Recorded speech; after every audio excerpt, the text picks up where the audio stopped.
Bismillahirrahmanirrahim. Assalamualaikum warahmatullahi wabarakatuh. Innal hamdalillah nahmadullah wa nasta'inuhu wa nastaghfiruh wa nastahdi wa na'udzu billahi min syururi anfusina wa min sayyiati a'malina may yahdihillahu fala mudilla lahu wa may yudlilhu fala hadiya lahu. Asyhadu an la ilaha illallah wahdahu la syarika lahu wa asyhadu anna Muhammadan abduhu wa rasuluh la nabiyya wa la rasula ba'da. Nusalli wa nusallim ala rasulillah wa nabiyillah Muhammad sallallahu alaihi wasallam wa ala alihi wa ashabihi wa man tabi'ahum bi ihsanin ila yaumil qiyamah. Amma ba'd, qala Allah ta'ala fi kitabil karim, a'udzu billahi minasyaitonir rajim. Ya ayyuhalladzina amanu taqullaha haqqa tuqatih wa la tamutunna illa wa antum muslimun. Al-ayat. Alhamdulillah, kembali kita pada malam hari ini dipertemukan oleh Allah Ta'ala dengan kondisi yang tidak seperti biasanya. Alhamdulillah kita diberikan hujan, yang hujan itu sendiri adalah rizki rahmat dari Allah Ta'ala yang adalah kita mensyukurinya. Tapi sekaligus cobaan bagi kita untuk istiqomah dalam ketaatan kita, salat kita, apalagi istiqomah untuk mencari ilmu agama. Dan alhamdulillah kita diberikan istiqomah yang manfaat terbesar nanti akan kita rasakan pada saat kita meninggal dunia. Semoga Allah berikan kepada kita taufiknya agar kita terus seperti sebelumnya istiqomah dan berharap kita dapat balasan yang besar darinya. Tak lupa salawat serta salam adalah senantiasa kita sampaikan kepada junjungan kita Nabiullah Muhammad sallallahu alaihi wasallam, utusan Allah Ta'ala yang ngajari kita banyak sekali perkara, yang adalah kita senantiasa mengikuti beliau sallallahu alaihi wasallam, dan itu adalah timbangan apakah kelak kita layak mewarisi surga Allah Ta'ala ataukah tidak. Karena Nabi pernah bersabda, kullu ummati yadkhulunal jannah illa man aba, setiap umatku akan masuk surga kecuali yang enggan. Maka ketika ada yang bertanya, yang enggan siapa wahai Rasulullah? Nabi bersabda, man ata'ani dakhalal jannah wa man asani faqad aba. Siapa yang taat kepadaku dia masuk surga, dan siapa yang tidak taat kepadaku, siapa yang maksiat kepadaku berarti dia akan masukinya. Semoga kelak kita ketemu beliau sallallahu alaihi wasallam di telaganya, karena itu adalah tanda keamanan, keselamatan sebelum datang tanda-tanda yang lainnya. Para jemaah sekalian yang dirahmati Allah, pada malam hari ini kita akan bahas khusus satu kitab Ibu tentang 24 jam di bulan Ramadan, aktivitas selama 24 jam di bulan Ramadan yang ditulis oleh Ustaz Muhammad Abduh. Semoga yang lain sudah punya filenya atau belum? Sudah ya. Nah, buku yang sifatnya aplikatif membimbing kita agar apa yang kita lakukan di bulan Ramadan itu benar-benar bernilai di sisi Allah Ta'ala. Puasa kita bukan lagi seperti puasa kebanyakan umat manusia, tidak. Tetapi puasa yang bernilai, yang kita berharap nanti kita dapat banyak sekali balasan pahala dari Allah Subhanahu wa Ta'ala. Makanya kita sebenarnya butuh hal-hal seperti ini agar kita lebih detail lagi mengetahui apa sih yang mesti kita lakukan di bulan yang mulia, agar kita mendapatkan banyak kebaikan seperti dosa-dosa kita diampuni oleh Allah Ta'ala ketika keluar dari bulan yang mulia. Apalagi yakni kita berharap dalam kehidupan akhir diselamatkan dari neraka, didekatkan dengan surga. Jadi kebaikan yang sangat banyak kita harapkan kita dapatkan dengan adanya puasa di bulan yang mulia, yang kita isi dengan ketaatan yang sebaik-baiknya. Kita mulai dari halaman 1, pahala yang berlipat. Jadi pahala yang berlipat. Allah Ta'ala berfirman, Syahrul Ramadan alladzi unzila fihil Qur'an Hudan linnasi wa bayyinatin minal huda wal furqan. Faman syahida minkumus syahra falyasum. Bulan Ramadan disebutkan langsung oleh Allah, syahrul Ramadan, bulan Ramadan. Alladzi unzila fihi al-Qur'an, yang telah diturunkan di dalamnya Al-Qur'an. Menunjukkan bahwa bulan ini mulia karena di bulan itu Al-Qur'an diturunkan. Al-Qur'an yang merupakan hudan linnas, petunjuk bagi manusia agar dia selamat, agar dia bahagia dunia akhiratnya. Wa bayyinatin minal huda wal furqan. Demikian juga di dalamnya ada penjelasan mengenai petunjuk dan pembeda yang hak dan yang batil. Ya, maka siapa yang melihat bulan di antara kalian maka adalah dia berpuasa. Nah, Ibnu Katsir mengatakan bahwa Allah memuji bulan Ramadan. Dengan Allah berfirman syahrul Ramadan, itu Allah memuji. Jika dibandingkan dengan bulan-bulan yang lain, bulan-bulan yang lain itu tidak disebutkan penyebutannya dalam Al-Quran, tetapi bulan Ramadan disebutkan. Nah, demikian juga di bulan tersebut Allah pilih sebagai waktu turunnya Al-Quran. Mungkin kita bertanya, bukankah Al-Quran itu turun secara bertahap? Iya, turun secara bertahap sesuai dengan kejadian yang ada di bumi, peristiwa yang melatar belakangi. Tetapi turunnya Al-Quran sekali waktu, sekaligus dari Lauhul Mahfuz ke langit-langit dunia, itu terjadi pada bulan Ramadan. Jadi terjadi pada bulan Ramadan. Karena mulianya bulan ini, makanya Allah mewajibkan puasa. Artinya puasa Ramadan lebih utama dari puasa lainnya yang dihukumi sunnah. Jadi lebih utama dari puasa yang lainnya dihukumi sunnah. Amal wajib harus didahulukan daripada amalan sunnah. Ya, kita penting mengetahui amalan ini wajib ataukah sunnah. Sunnahnya pun juga kita harus ketahui apakah sunnah yang ditekankan, akad, atau sunnah biasa saja, agar kita tahu skala prioritas dalam ibadah kita. Ibnu Taimiyah rahimahullah mengatakan wajibat taqarrub bil faraid qabla nawafil. Wajib taqarrub, mendekat kepada Allah dengan ibadah-ibadah yang wajib sebelum yang sunnah. Ya, dengan yang wajib sebelum yang sunnah. Jadi yang diprioritaskan adalah wajib dulu. Seperti ketika kita datang ke masjid, kemudian sholat wajib ditegakkan, nggak boleh kita sholat sunnah. Nabi SAW pernah mengingkari ada seorang sahabat yang seperti itu, padahal sudah ditegakkan iqomah. Maka Nabi SAW berkata, apakah ada dua sholat? Ya, jadi diingkari oleh Nabi SAW. Wa taqarrub bin nawafil innama yakunu taqarruban idza fa'ilatil faraid. Ibadah sunnah itu dikatakan taqarrub kalau yang wajib sudah dikerjakan. Jadi ibadah sunnah dikatakan taqarrub kalau yang wajib sudah dikerjakan. Contoh, ya kan, rawatib ba'diyah maghrib dikatakan taqarrub setelah salat maghrib ditegakkan. Kalau salat maghrib tidak ditegakkan, maka salat rawatib ba'diyah maghrib tidak dihitung sebagai taqarrub. Tidak dihitung sebagai ibadah, karena ibadah yang harus kita dahulukan itu adalah sholat maghribnya, bukan sholat sunnahnya. Nah, ini para jamaah sekalian yang dirahmati oleh Allah Subhanahu wa taala. Kemudian berlipat-lipat gandanya pahala di bulan Ramadan itu juga disebutkan oleh Nabi sallallahu alaihi wasallam dalam hadis Abu Hurairah yang diriwayatkan oleh Imam Bukhari Muslim. Ya, di mana Nabi sallallahu alaihi wasallam bersabda, "Man qama Ramadhana imanan wa ihtisaban, ghufira lahu ma taqaddama min dzambi." Siapa yang qiyam di bulan Ramadan, dasarnya iman dan mencari pahala, maka dihapuskan untuknya dosa-dosanya yang telah lalu.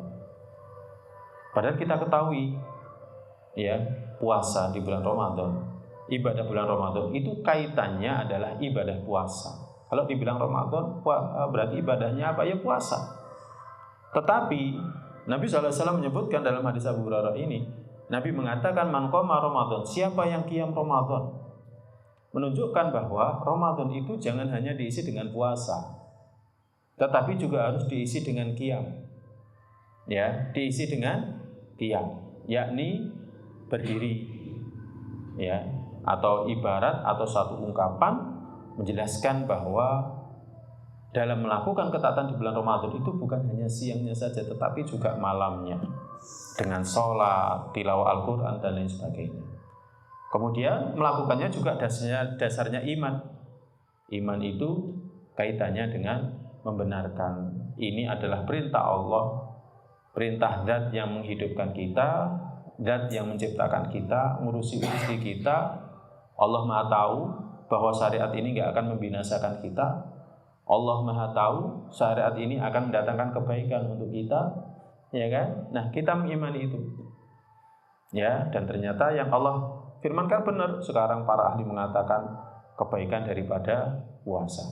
Nah, jadi melakukannya dengan dasar iman, membenarkan dengan hati. Allah berfirman dalam Al-Quran, Allah tuangkan dalam surat Al-Baqarah ayat 183, ya kan? Kita beriman, kemudian kita juga beriman fadilah-fadilah yang disebutkan dalam puasa. Ya, siapa yang puasa sehari maka dijauhkan wajahnya dari neraka. Ya, kemudian dia akan masuk surga melalui pintu Ar-Rayyan dan lain sebagainya dan lain sebagainya. Jadi itu iman. Makanya kalau kita puasa nggak boleh hanya sekedar di hatinya ada niat, tetapi lebih jauh dari itu. Ya kan? Semua fadilah yang disebutkan oleh Allah Ta'ala dan Rasulnya itu mendasari puasanya kita. Kemudian ikhtisaban, nyari pahala. Nah ini para jamaah. Makanya ini merupakan motivasi dari Nabi SAW kepada kita untuk mengisi malam-malam bulan Ramadan dengan ketaatan. Ya, bukan dengan rebahan, malas-malasan, atau menghidupkan malam bulan Ramadan dengan kemaksiatan. Na'udzubillah min dzalik. Yang tentu dosanya lebih besar jika dilakukan di bulan Ramadan jika dibandingkan dengan di luar bulan Ramadan. Bulan di mana kita harus ibadah, ya, bulan yang dimuliakan, bulan yang disucikan, tapi kita kotori dengan kemaksiatan, maka dosanya jauh lebih besar. Nah, demikian pula dalam hadis yang diterangkan mengenai keutamaan melakukan amal di bulan Ramadan. Ya, amal apapun, amal ketaatan. Sebagaimana dikeluarkan dalam Sunan At-Tirmidzi dari Abu Hurairah radhiyallahu ta'ala anhu, Nabi sallallahu alaihi wasallam bersabda, "Idza kana awwalul lailatin min syahri Ramadan." Jika malam pertama di bulan Ramadan. Jadi malam pertama bulan Ramadan itu kalau misalkan pemerintah menentukan, oh ini bulan puasa, ini adalah tanggal 1 Ramadan, maka ketika itu sufidati syayatin, maka setan-setan dibelenggu. Ketika itu juga wa maradatul jinni, ya, demikian juga dengan jin-jin dibelenggu. Wa ghuliqat abwabun nar, kemudian pintu-pintu neraka ditutup. Falam yuftah minha babun, dan tidak dibuka darinya satu pintu pun. Sebaliknya wa futihat abwabul jannah, pintu-pintu surga dibuka. Falam yughlaq minha babun, dan tidak ada satupun pintu yang ditutup.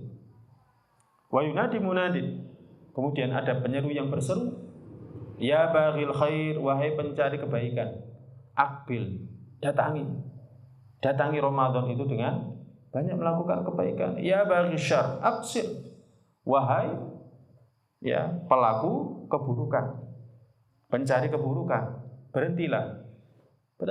Walillahi utaqa minan nar wa dzalika kullu lailatin, dan Allah Subhanahu wa taala memiliki hamba-hamba yang diselamatkan dari api neraka, dan itu terjadi setiap malam. Ya, terjadi setiap malam. Nah, ini menunjukkan bahwa para jamaah kaitannya dengan bab ini, bahwa kita ini harus semangat. Ya, kita ini harus semangat mengisi Ramadan dengan ketaatan. Jadi mulai sekarang hati sudah ditata, mental sudah ditata, sehingga ketika tanggal 1 Ramadan langsung kita gas pol. Jangan baru pemanasan. Kita seringkali, ya kan, malam pertama itu masih kecepatan 10 ya, kilometer per jam, baru gigi 1. Ya, kemudian setelah itu berikutnya baru gigi 2. Yang lebih parah lagi, 10 hari yang terakhir malah giginya 1. Tidak seperti itu. Seharusnya kita semakin semangat dalam melakukan ketaatan. Jadi mulai dari malam pertama itu seharusnya kita sudah gaspol. Ya, jadi kita sudah sungguh-sungguh. Karena apa? Karena disebutkan dalam hadis Abu Hurairah di sini, sejak malam pertama setan itu dibelenggu. Ya kan? Demikian juga jalannya setan, jalannya jin itu ditutup. Pintu-pintu neraka semuanya ditutup. Tidak ada satu pun yang dibuka. Sebaliknya pintu surga dibuka. Tidak ada satu pun yang ditutup. Makanya salafus saleh itu mulai dari Sya'ban itu sudah mempersiapkan diri. Seperti sekarang ya, kita sudah memasuki nisfu Sya'ban ya. Separuh daripada bulan Sya'ban, semakin mempersiapkan diri dengan puasa di antaranya. Jangan sampai nanti puasa hari pertama lemas. Ya, demikian juga ketaatan mulai ditingkatkan lagi. Jangan sampai nanti pada saat hari pertama di bulan Ramadan kita ini tidak sungguh-sungguh. Ya. Nah, Syekh Ibrahim Ar-Ruhaili hafizallahu ta'ala mengatakan, dalil ini menunjukkan keutamaan seluruh amalan kebaikan yang dilakukan di bulan Ramadan. Bukan hanya puasanya saja. Bukan hanya puasanya saja, tetapi semua ketaatan yang dilakukan di bulan Ramadan, sholat sunnahnya, ya kan? Kemudian sedekahnya, kemudian tilawah Al-Qur'annya, kemudian zikir wiridnya, zikir pagi petang, semuanya utama, semua utama. Ya, lebih-lebih lagi amalan qiyam Ramadan, tarawih, ya, tarawih itu sangat utama. Setelah puasa tentunya. Siangnya puasa, malamnya qiyam Ramadan tarawih. Maka kalau kita tahu hal seperti ini, tarawih itu terus semangat. Jangan sampai kendor. Jadi sampai malam terakhir itu harus semangat. Bahkan semakin ke akhir seharusnya tarawihnya semakin lama. Seperti Nabi SAW dan para sahabat. Ya kan, malam 23 Nabi SAW sholat sampai akhir sepertiga malam yang pertama. Kemudian malam ke-24 tidak keluar, malam ke-25 keluar sampai tengah malam. Kemudian para sahabat tidak puas, wahai Rasulullah, sekiranya Anda terus melaksanakan, meneruskan sholat. Karena para sahabat kalau sholat dengan Nabi itu menyenangkan, nikmat. Maka kemudian Nabi SAW bersabda, ya, man qama ma'al imami hatta yang syarifah kutiba lahu qiyamul lailai kama qala. Siapa yang qiyam bersama dengan imam sampai selesai, maka dicatatkan untuknya sholat semalam suntuk. Kemudian malam ke-26 enggak keluar, baru malam ke-27 Nabi sallallahu alaihi wasallam menyuruh ya kaum muslimin ketika itu keluar semuanya. Dan ketika itu sholatnya Nabi sallallahu alaihi wasallam sampai mendekati sahur. Nah, sehingga kalau kita tarawih itu seharusnya semakin ke belakang semakin kencang, semakin kuat, bukan semakin ke belakang semakin kendu. Ya, semakin kendu. Karena kita mau akhir. Nah, seperti itu. Ya, jadi Syekh Ibrahim hafizallahu ta'ala mengatakan, lebih-lebih amalan qiyam setelah puasa wajib. Ya, sebagaimana keterangan yang telah lewat mengenai keutamaan qiyam Ramadan. Ibnu Rajab Al-Hambali mengatakan, sebagaimana pahala amalan puasa akan berlipat-lipat dibandingkan amalan lainnya, maka puasa di bulan Ramadan lebih berlipat pahalanya dibanding puasa di bulan lainnya. Ya, sebagaimana pahala amalan puasa akan berlipat-lipat dibanding amalan lainnya, maka puasa di bulan Ramadan lebih berlipat pahalanya dibanding puasa di bulan lainnya. Ya, karena dia wajib. Mungkin kita melihat keutamaan puasa Arafah tanggal 9 Dzulhijjah, menghapuskan dosa 2 tahun, setahun yang lalu dan setahun yang akan datang. Tapi tetap tidak dia bisa mengalahkan Ramadan, karena Ramadan itu wajib. Ya, ini semua bisa terjadi karena mulianya bulan Ramadan. Dan puasa yang dilakukan adalah puasa yang diwajibkan oleh Allah. Allah pun menjadikan puasa di bulan Ramadan sebagai bagian dari rukun Islam. Nah ini, jadi intinya amalan yang kita lakukan di bulan Ramadan di waktu yang mulia, maka pahalanya berlipat-lipat. Kalau kita sedekah Misalkan kita sebagai seorang kepala rumah tangga, sedekah. Sedekah itu kan yang paling utama kepada keluarga. Ya, sedekah yang paling utama kepada keluarga. Nabi menyebutkan 1 dirham. Engkau berikan kepada keluargamu 1 dirham. Kepada fakir miskin 1 dirham fisabilillah. Maka yang paling besar pahalanya 1 dirham untuk keluarga. Nah, ketika kita memberikan untuk keluarga kita makan, minum, ayo ini untuk puasa, ini untuk sahur, ini untuk buka, pahalanya berlipat jika dibandingkan kita memberikannya ketika di luar bulan puasa. Ya, jadi seperti itu. Makanya banyak juga wanita-wanita mukminah yang iri. Enak ya, kepala rumah tangga suami tiap hari sedekah kepada anak istri. Ya, tapi walaupun demikian, seorang wanita juga dapat pahala yang besar dengan dia menjaga rumahnya, menjaga anak-anak suaminya, membantu mendidik anak-anak suaminya di atas kebaikan yang tentu pahalanya tidak akan kurang jika dibandingkan dengan dia tidak melakukan yang demikian. Para jamaah, kita lanjutkan. 40 amalan 24 jam di bulan Ramadan. Yang pertama adalah aktivitas ketika sahur. Sebenarnya sahur ini bukan hanya sekedar kaitannya dengan makan sahur saja. Tidak. Banyak yang bisa kita lakukan yang insya Allah di sana berpahala. Pertama, halaman 9. Bangun tidur untuk makan sahur dengan segera zikir, wudu, salat. Dengan melakukan seperti ini akan lepas dari 3 ikatan setan ketika tidur. Ini disebutkan hadisnya. Ya, intinya anak cucu Adam itu, kita ini kalau tidur itu pasti setan akan mengikat kita dengan 3 ikatan. Ya, akidah syaitanu ala qafiyati ra'si ahadikum. Setan akan mengikat ya kan di atas tengkuk kepala seseorang dari kalian idza huwa nama ta'ala ta'uqal. Kalau dia tidur dengan 3 ikatan. Jadi diikat di tengkuk kita sini. Ya. Yadribu kulla 'uqdatin 'alaika lailun tawilun farqut. Ya, dia mengikat setiap ikatan. Kemudian dia berkata, malam masih panjang, tidurlah. Malam masih panjang, tidurlah. Kan kita seperti itu ya. Karena kalau kita bangun jam 3, cek suwe turu maneh gitu kan. Jam 2 apalagi, cek suwe turu maneh. Apalagi jam 1, cek suwe turu maneh. Misalkan sudah bangun jam 3:30 sebentar lagi sahur, cek suwe turu maneh. Nanti kalau masakannya sudah matang baru, "Mi, masakannya matang." Iya, lagi tangi. Ya. Padahal di sana ada kebaikan yang kita bisa mengaisnya ya. Ada kebaikan yang kita bisa mengaisnya. Nah, ketika kita bangun mengingat Allah dengan mengatakan alhamdulillah alladzi ahyana ba'da ma amatana, atau alhamdulillahilladzi afani ya wa radda alayya ruhi.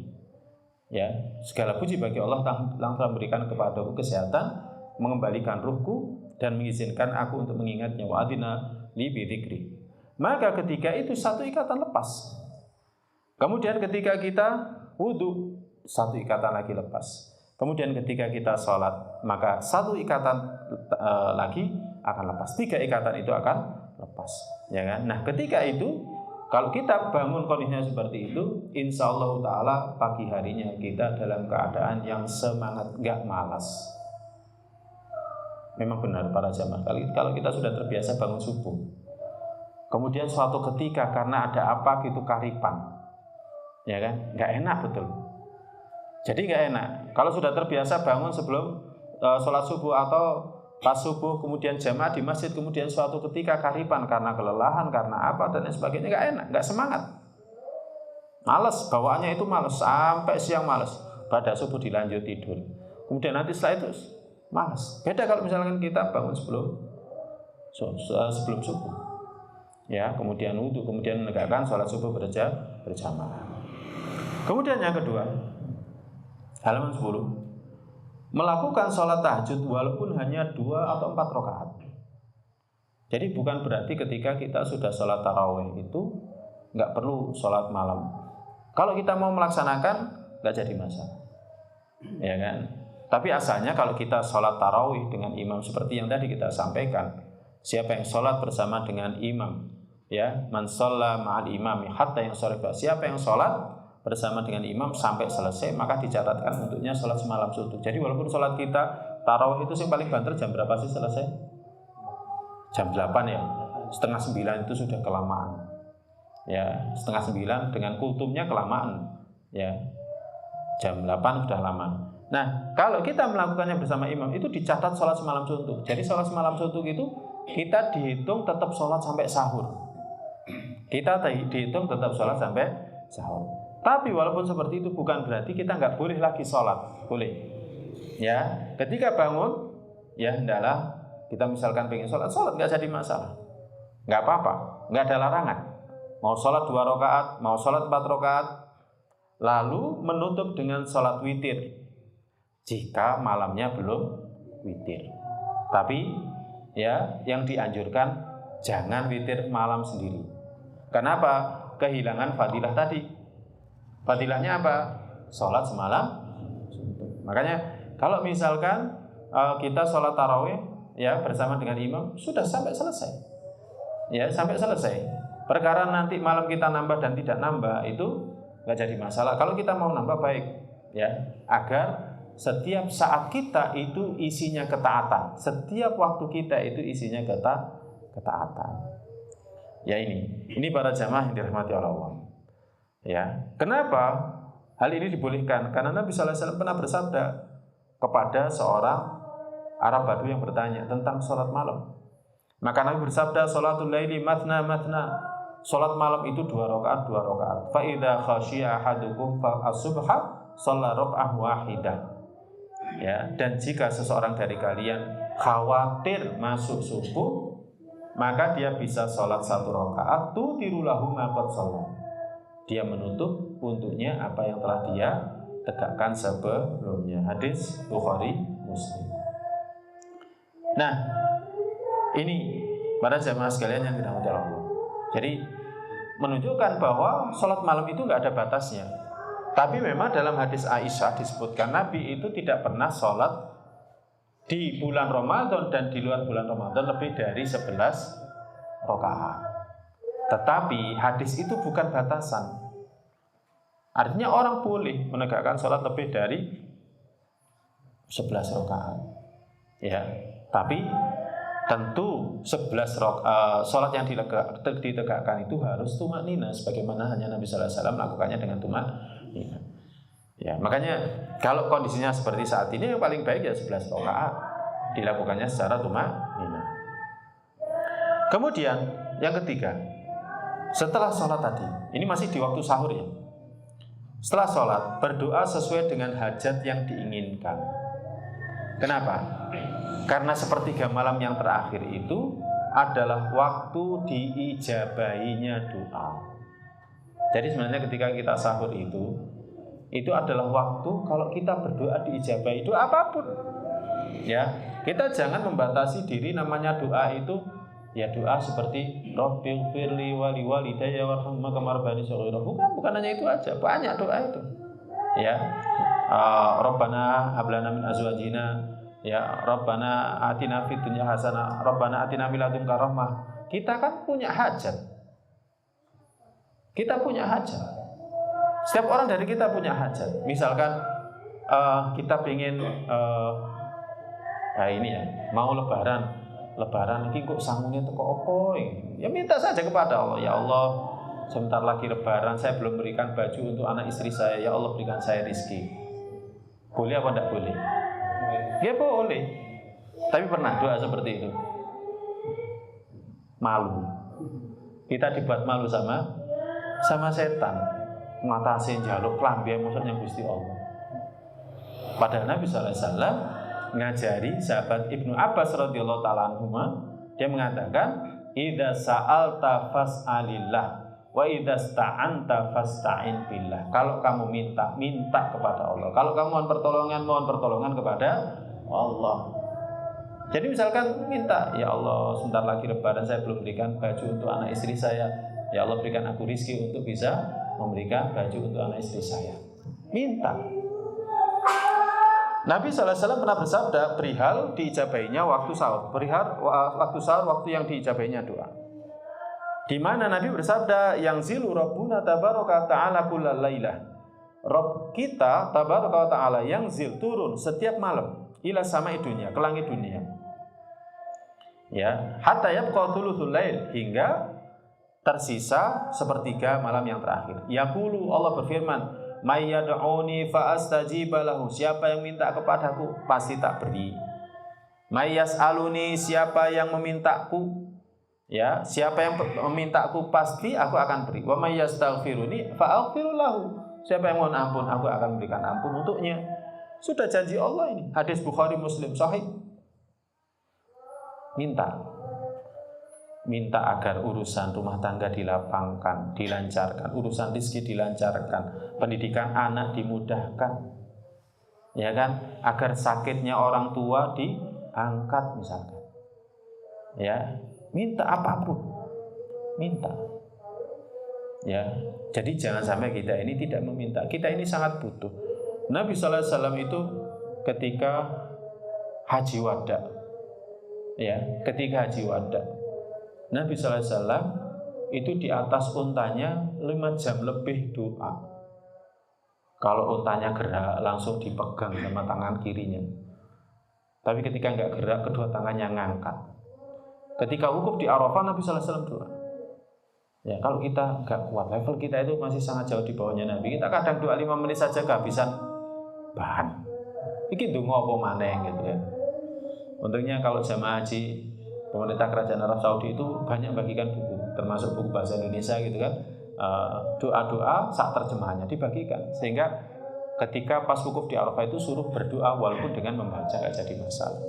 Nah, termasuk ketika sepertiga malam yang terakhir, kita di waktu sahur itu, ya, sebelum sahur misalkan istri masih klonteng gitu kan, ya sudah doa, ya, berdoa agar kita diberikan kelapangan rezeki, berdoa agar diberikan keluarga yang sakinah, berdoa agar diberikan istri yang solihah, anak yang soleh, anak-anak yang solihah, ya kan, diberikan kelapangan rezeki. Pokoknya sembarang minta kepada Allah Ta'ala.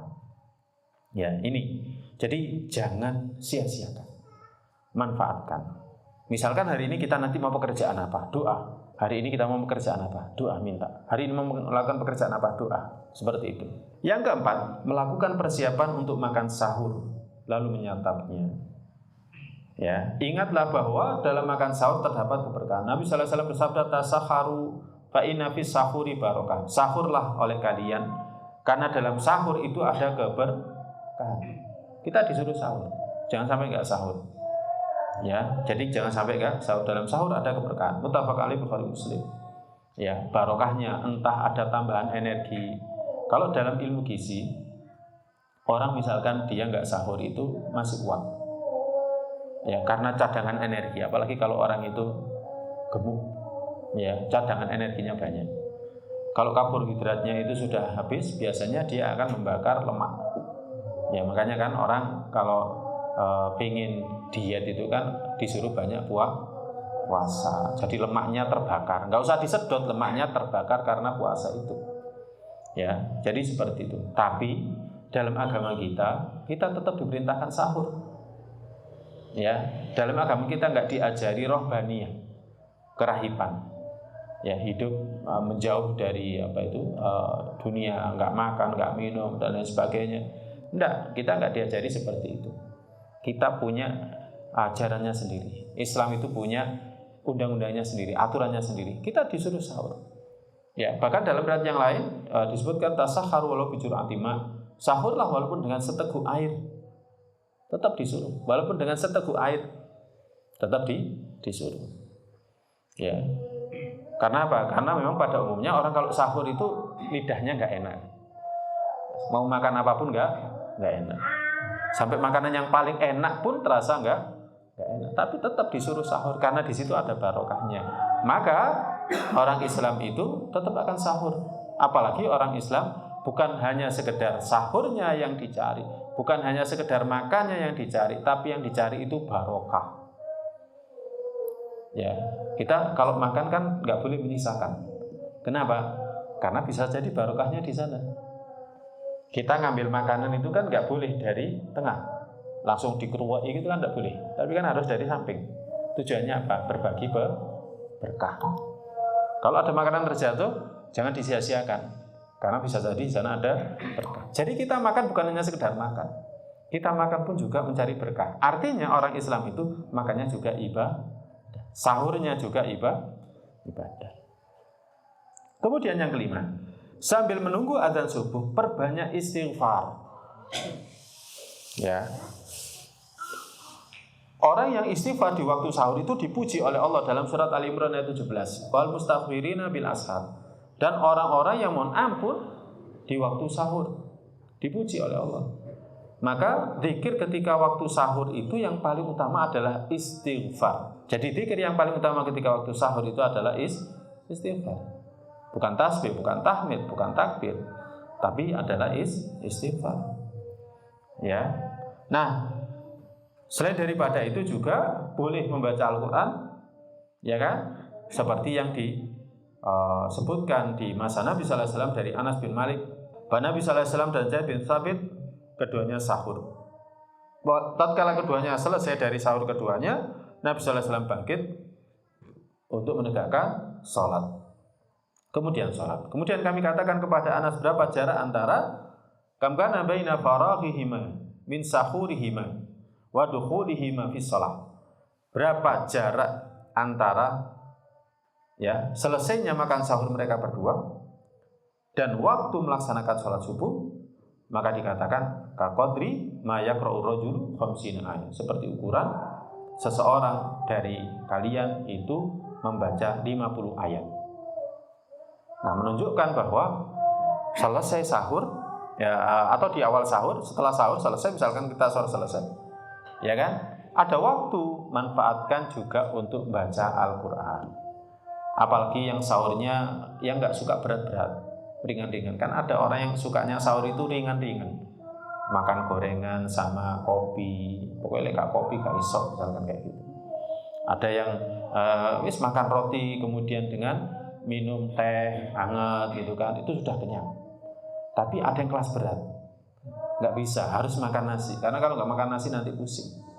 Ya, nah nggak jadi masalah. Tetapi ketika makan itu kemudian ada waktu yang mana kita waktu itu kosong, maka jangan kekosongan itu dibiarkan kosong, tapi kekosongan itu diisi dengan bacaan Al-Quran, atau kalau tidak seperti sebelumnya adalah dengan banyak memohon ampun kepada Allah atau istighfar. Ya, jadi jangan disia-siakan para jamaah yang dirahmati Allah. Kemudian yang keenam, makan sahur berakhir ketika adzan subuh berkumandang, masuknya fajar subuh. Jadi ketika adzan subuh berkumandang. Ya. Dalilnya adalah firman Allah surat Al-Baqarah ayat 187. Wa kulu washrabu hatta yatabayyana lakumul khaytul abyadu minal khaytil aswadi minal fajr tsumma atimmus siyama ilal lail. Makan dan minumlah kalian hingga terang bagi kalian benang putih dari benang hitam dari fajar. Apa itu? Kalau kita lihat di timur sana. Ya, tapi kalau di sini agak kesulitan melihatnya karena di sisi sana itu pegunungan. Tapi kalau di sisi sana itu adalah lautan, ya kayak di Pantai Kenjeran itu sisi timur itu adalah lautan. Kita bisa melihat ini lautan, kemudian tiba-tiba ada cahaya putih memanjang dari utara ke selatan, dari ufuk utara ke selatan. Itu namanya fajar sotik. Itulah cahaya putih dari itulah benang putih dari benang hitam di atasnya. Nah, ketika kita lihat seperti itu, udah gak boleh makan dan minum. Atau gampangannya adalah ketika mendengarkan adzan subuh. Ya. Jadi mendengarkan adzan subuh, maka berhenti. Tapi ketika masih, kalau istilahnya orang Indonesia itu apa? Tarhim ya. Justru tarhim itu masih kita boleh memanfaatkan itu untuk sekedar minum, makan makanan ringan, masih boleh. Ya, masih boleh. Ini para jamaah, justru jangan kita menahan diri dari makan dan minum ketika itu. Dalam Al-Majmu' Imam Nawawi mengatakan, kami katakan bahwa jika fajar terbit sedangkan makanan masih ada di mulut, maka hendaklah dimuntahkan dan ia boleh teruskan puasanya. Jika ia tetap menelannya padahal ia yakin telah masuk fajar, maka batallah puasanya. Batal puasanya. Oh, iki wis subuh, tak mangan ae wis. Nah, itu berarti batal. Oh, alhamdulillah batal. Berarti seharian saya boleh makan, tetap enggak boleh. Ya, tetap tidak boleh. Contoh misalkan nanti di awal Ramadan. Ya, di awal Ramadan. Kita tidak tahu pengumuman. Kita tidak tahu pengumuman kalau hari itu adalah hari puasa. Hari itu adalah hari puasa. Yang kita tahu apa? Belum puasa. Akhirnya kita makan minum. Kemudian dapat informasi jam 10. Kemarin sudah ada informasi dari pemerintah ini sudah masuk 1 Ramadan. Iya tak? Oh iya sudah. Maka sejak saat itu dia nggak boleh makan dan minum sampai terbenamnya matahari. Tapi tidak terhitung puasa. Jadi tidak terhitung puasa. Tetap harus mengqadha puasanya. Nah ini. Jadi para jamaah, permasalahan ini sama sekali tidak ada perselisihan pendapat di antara para ulama.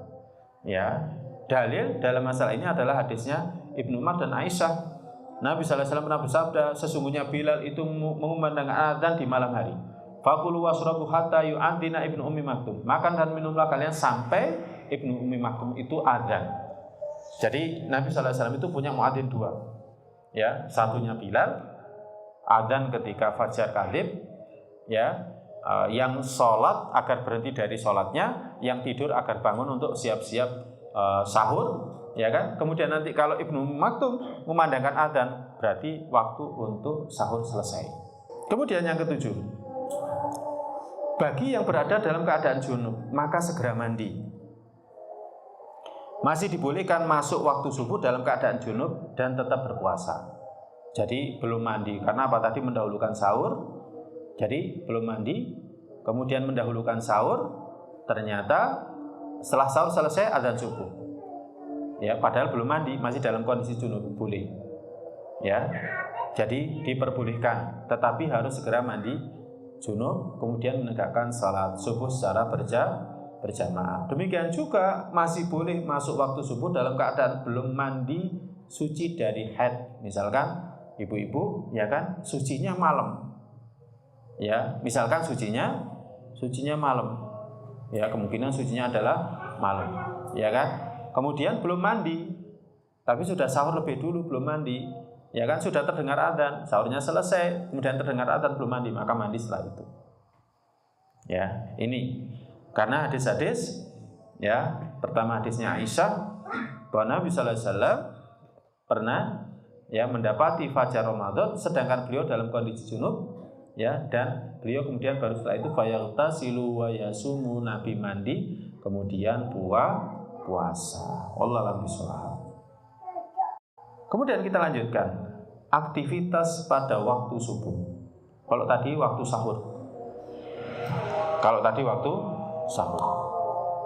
Apa aktivitas yang bisa kita lakukan ketika subuh agar kita juga dapat pahala? Ketika mendengar adzan subuh disunahkan melakukan 5 amalan. Pertama, mengucapkan seperti apa yang diucapkan oleh muadzin. Karena apa? Muadzin itu kebaikannya banyak. Kenapa? Karena dia senantiasa memandangkan adzan, ngajak orang sholat, kemudian meninggikan kalimat tauhid. Ketika mengatakan asyhadu alla ilaha illallah, itu kan meninggikan kalimat tauhid. Asyhadu anna Muhammadar Rasulullah, ya kan? Kemudian ngajak orang sholat. Maka agar kita dapat kebaikan sebagaimana halnya muadzin dapat kebaikan, maka adalah mengucapkan apa yang diucapkan oleh muadzin. Kemudian yang kedua, bersolawat kepada Nabi sallallahu alaihi wasallam setelah mendengarkan azan. Allahumma shalli ala Muhammad. Ya, kemudian dilanjutkan atau dengan sholawat Ibrahimiyah. Ya, kemudian baru setelah sholawat itu berdoa, Allahumma Rabba hadhihi da'wati tammah wassalatil qa'imah ati Muhammadanil wasilata wal fadilah wab'athu maqaman mahmudan alladzi wa'adtah. Ya, seperti itu. Atau baca asyhadu an la ilaha illallah wahdah la syarikalah wa anna Muhammadan abduhu wa rasuluh raditu billahi rabba wa bi Muhammadin rasulah wa bil islami dina. Baru setelah itu memanjatkan doa antara adzan dan iqamah. Ya. Nah, dalilnya ini dalam hadis Muslim ya. Dalam hadis Muslim, kalau kalian mendengarkan muadzin, maka katakan faqulu mithla ma yaqulu. Katakan seperti yang muadzin katakan. Tsumma shalli alayya. Kemudian salawatlah kalian kepadaku. Ya, itu perintahnya Nabi sallallahu alaihi wasallam. Nah, yang gak kalah penting para jamaah yang dirahmati Allah ini, dalil-dalilnya bisa dilihat. Yakni yang ke-9 melaksanakan sholat sunnah fajar atau sholat sunnah rawatib qobliyah subuh, halaman 22. Ini penting, biasakan. Kenapa? Karena Allah sudah membiasakan kita dengan bangun di waktu sahur. Sebenarnya syariat puasa Ramadan itu tanpa kita sadari mengajarkan kita bangun di waktu sahur, waktu yang sangat utama, sepertiga malam yang terakhir. Kita bisa ngisinya dengan istighfar, dengan baca Al-Quran, dengan doa. Nah, kemudian tanpa disadari ketika kita bangun di waktu sahur, kemudian kita mendengarkan seruan adzan, kemudian kita mau melakukan sholat berjamaah subuh. Yang fadilahnya sholat jamaah subuh itu seperti sholat semalam suntuk. Jadi sholat jamaah subuh itu fadilahnya seperti sholat semalam suntuk. Ya. Nah, ada fadilah yang lainnya di sana, yakni kalau kita sebelum sholat subuh itu melaksanakan sholat sunnah fajar sebanyak 2 rakaat.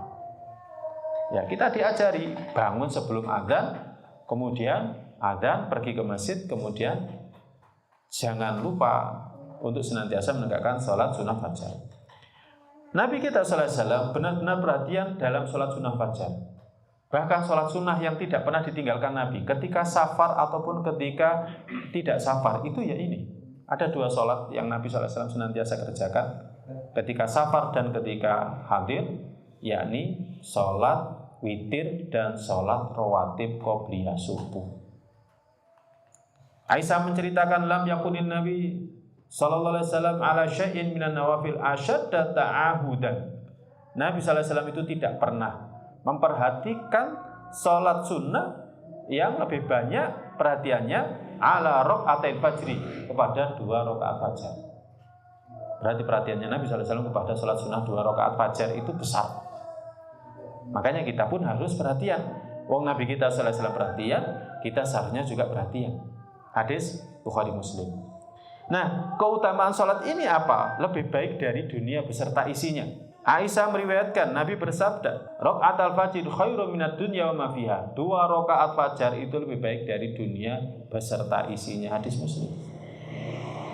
Seolah-olah kita gini para jamaah, kalau kita paham ini, kemudian kita sholat sunnah fajar, kita paham bahwa sholat sunnah fajar itu lebih baik dari dunia beserta isinya. Nanti kita mau cari dunia itu gak usah ngoyo. Kenapa? Karena kita sudah menggenggam dunia dengan 2 rakaat fajar. Gak usah ngoyo. Kalau gitu gak usah kerja, ya enggak, keliru. Artinya kita ini sudah mendapatkan yang lebih baik dari dunia beserta isinya. Ya ini apa? 2 rakaat fajar itu. Ya. Nah, kemudian dalam riwayat yang lain disebutkan lahuma ahabbu ilayya minad dunya jami'an. Benar-benar keduanya itu lebih aku cintai daripada dunia seluruhnya. Dan di sini ada ajarannya Nabi kita sallallahu alaihi wasallam, ya.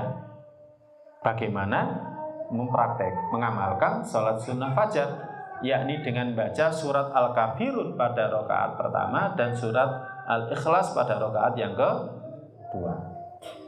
Jadi seperti itu. Seperti Ibnu Umar, dia mengatakan romaktun nabiyya syahron. Aku pernah memperhatikan Nabi sallallahu alaihi wasallam selama 1 bulan.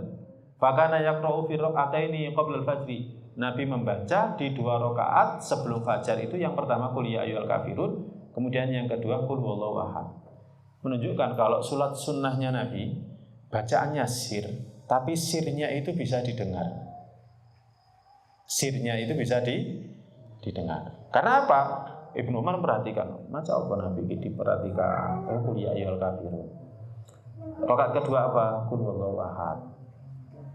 Ya, kenapa? Karena memang sunnahnya sholat sunnah fajar itu dipendekkan, subuhnya yang dipanjangkan. Ya, kalau sholat isya pertengahan, jadi juz yang 30 pertengahan sampai akhir juz 30. Sampai awal juz 30 sampai pertengahan. Kalau sholat maghrib pertengahan juz 30 sampai akhir. Nah, tapi kalau sholat subuh ya rata-rata yang juz 26, 27, 28, 29 seperti itu.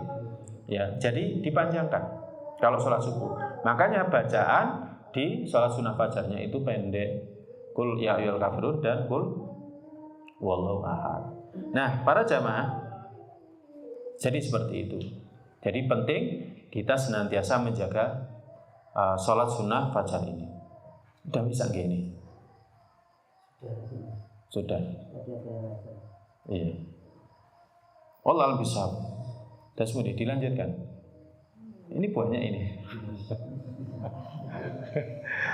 Enggak, rencananya memang mau saya kasih salah satunya nanti di bulan Ramadan. Ya, nanti ketika ada acara buka bersama, insya Allah akan kita lanjutkan pembahasannya. Tapi paling tidak para jamaah, kita ngawali membaca ini agar para jamaah terbuka mindsetnya, pikirannya. Oh seperti ini. Ternyata yang harus kita lakukan adalah ini. Agar Ramadan kita ini lebih bernilai. Agar la'allakum tattaqunnya itu bisa kita raih. Agar la'allakum tattaqunnya itu bisa kita dapat. Ya, karena kalau tidak seperti ini kita nggak dapat apa-apa dari bulan Ramadan kecuali hanya lapar, hanya haus, nggak ada lagi yang lainnya. Jadi hanya lapar, hanya haus, nggak ada lagi yang lainnya. Yang 10 yang terakhir. Ya. Nah, sholat sunnah fajar, ya, sebagaimana sholat sunnah rawatib lainnya hendaklah dijaga. Ya, jadi hendaklah senantiasa dijaga. Ya, rawatib itu termasuk sholat sunnah yang muakkad untuk kita kerjakan, yang ditekankan untuk kita jaga, ya kan? Nah, rawatib dalam sehari ada 12. Ini memang banyak lafaz ya. Ada yang menyebutkan 10, ada yang menyebutkan 12, ada yang menyebutkan 14. Kalau yang 10 itu rawatib qobliyah duhurnya 2. Rawatib ba'diyah duhurnya 2. Kalau 12 rawatib qobliyah duhurnya 4. Rawatib ba'diyahnya 2. Kalau 14 rawatib qobliyah duhurnya 4, rawatib ba'diyahnya 4. Nah, 12 ini paling enggak coba kita jaga. Ya. Di mana dalam hadis Ummu Habibah radhiyallahu ta'ala anha Romlah, dia meriwayatkan Nabi sallallahu alaihi wasallam bersabda, "Man shalla itsnatai asyrata rakaatan." Siapa yang salat 12 rakaat fi yaumin wa lailatin dalam sehari dan semalam, bunyalahu bihinna baitun fil jannah, dibangunkan untuknya bihinna dengan salat 12-nya itu rumah di surga.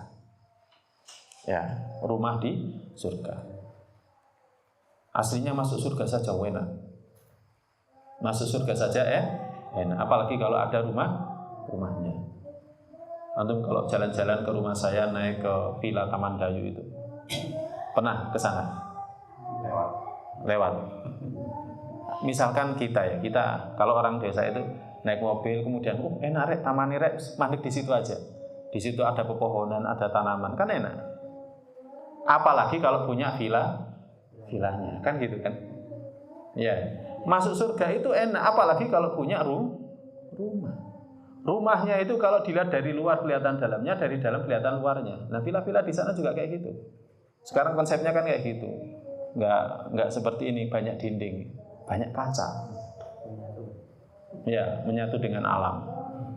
Ya, itu sebenarnya konsep-konsep surga. Kita akan dapatkan itu kalau kita menjaga 12 rakaat. Ini yang paling bisa ibu-ibu ini. Tidak tahu lagi kalau misalkan ibu-ibunya ternyata nggak bisa, apalagi bapaknya. Karena bapaknya kan sibuk kerja. Kalau ibu-ibu, ya ibu kerja rumah tangga, ya, sama aja.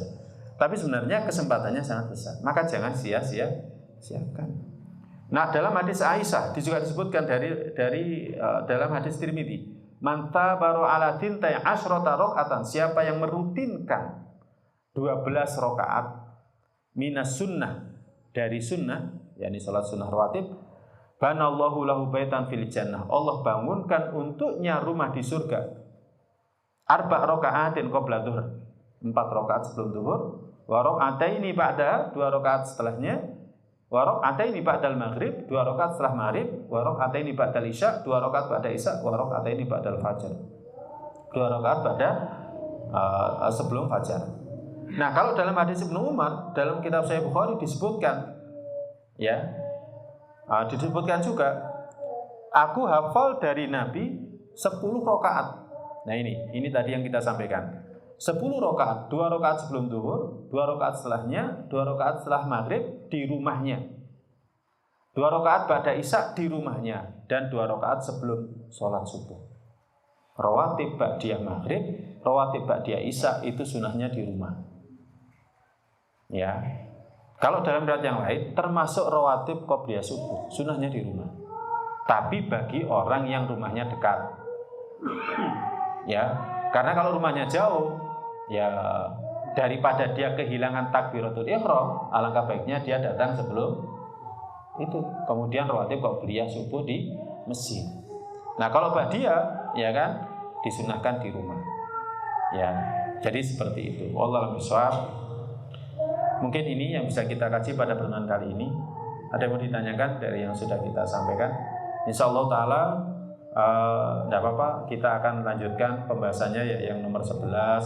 Terus nanti kita lihat ya, sambil kita tekankan, karena apa? Amaliyah ini sejatinya itu bukan hanya di bulan Ramadan, tetapi kita berlatih melakukannya di bulan Ramadan. Makanya para ulama menyebutkan Ramadan itu ibarat sekolah. Ya, sekolah yang di sana kita ini dididik dan dilatih menjadi orang yang bertakwa. Ini kan perilakunya orang bertakwa semua ini. Sehingga ketika bulan Ramadan, keluar bulan Ramadan, kita tetap menjadi orang yang bertakwa. Jangan sampai nanti kita keluar dari bulan Ramadan tidak menjadi orang bertakwa lagi, padahal sudah dilatih selama 1 bulan. Ya, seolah-olah pelatihannya itu muspro. Muspro itu apa? Sia-sia, nggak ada manfaatnya. Jadi seperti itu. Oke, wallahu bisa. Ada yang mau ditanyakan barangkali? Atau nggak ada? Cukup nggih? Cukup aja wis. Nanti aja diskusi setelah sholat isya sambil Ramadan. Baik. Mungkin ini yang bisa kita kaji pada pertemuan kali ini. Semoga ada manfaatnya. Selebihnya monggo dibaca. Semoga mendatangkan ilmu yang bermanfaat untuk kita semuanya. Allahumma inna nas'aluka ilman nafi'an wa rizqan thayyiban wa amalan mutaqabbala. Allahumma a'inna ala dzikrika wa syukrika wa husni ibadatik. Allahumma qina adzabaka yauma tab'atu ibadaka. Kita akhiri dengan doa penutup majelis. Subhanakallahumma bihamdika asyhadu an la ilaha illa anta astaghfiruka wa atubu ilaik. Assalamualaikum warahmatullahi wabarakatuh.